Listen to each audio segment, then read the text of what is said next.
மடியில் பூனையை கட்டிக்கிட்டு வழியில் சகுனம் பார்க்க போனான் நான் ஒருத்தன். பார்க்கும்போது சகுனம் நல்லா இருந்ததான், ஆனால் மடியிலேருந்து பூனை கீழே விழுந்து குறுக்க போயிடுச்சான். அப்போ சகுனம் என்ன ஆகுறது? மடியில் பூனையவே வச்சுருந்தீங்கன்னா சகுனம் பார்க்க முடியாது, எந்த நேரத்திலும் பூனை உங்களை கவுத்துடும். அது மாதிரி பிரசாந்த் கிஷோரை நம்ம லாட்ரி ஃப்ராடு ஆதவ அர்ஜுனை கூட கூட்டி வச்சுக்கிட்டு பார்த்துருக்கேன். அது பூனை ஸ்லீப்பர் செல்லு, டிஎம்கேவோட ஸ்லீப்பர் செல்லு. இவருக்கு திருமாவளவன் எல்லாத்தையும் அரேஞ்ச் பண்ணி ஒரு கட்சியிலேருந்து வளர்க்குற மாதிரி விளக்கி விஜய்கிட்ட சேர்ந்துட்டு எனக்கு அப்பப்போ நியூஸ் கொடுங்கன்னு அனுப்பின ஸ்லீப்பர் செல்லு. அப்போ அந்த ஸ்லீப்பர் செல்லை வச்சுக்கிட்டு இவரை பார்த்துருக்காரு.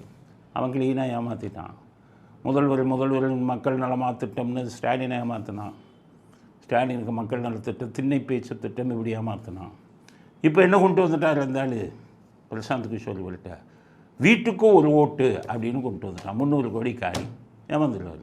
பிரசாந்த் கிஷோர் ஏமாத்துறதுக்காக 300 கோடி பறிக்கிறதுக்காக உங்களை ஏமாற்றிக்கிட்டு இருக்காங்க. நீங்கள் உருப்படணும்னா பிரசாந்த் கிஷோரை துரத்துங்க. இந்த லாட்ரி ஃப்ராடு ஆதவ அர்ஜுனை முதல்ல துரத்துங்க. அவர் தான் உங்களுக்கு இது ஸ்லீப்பர் செல்லு. நீங்கள் என்னென்ன திட்டம் போடுறீங்கன்னு இன்றைக்கி என்ன சந்திரகிஷோர்கிட்ட பேசுனீங்க, பிரசாந்த் கிஷோர்கிட்ட பேசுனீங்கிறது இந்நேரம் ஸ்டாலினுக்கு சொல்லியிருப்பார். லாட்ரி ஃப்ராடு ஆதவ அர்ஜுன் இந்நேரம் உதவிகளுக்கு சொல்லி திருமாவளவனுக்கு சொல்லி திருமாவளவன் ஸ்டாலின்கிட்ட சொல்லியிருப்பார். அதனால் விஜய்க்கு எங்களுடைய அறிவுரை, ஸ்லீப்பர் செல்லை கிட்டக்க விடாதீங்க. எடுக்கிற முடிவை ஸ்லீப்பர் செல்லுக்கு தெரியாமல் எடுங்க.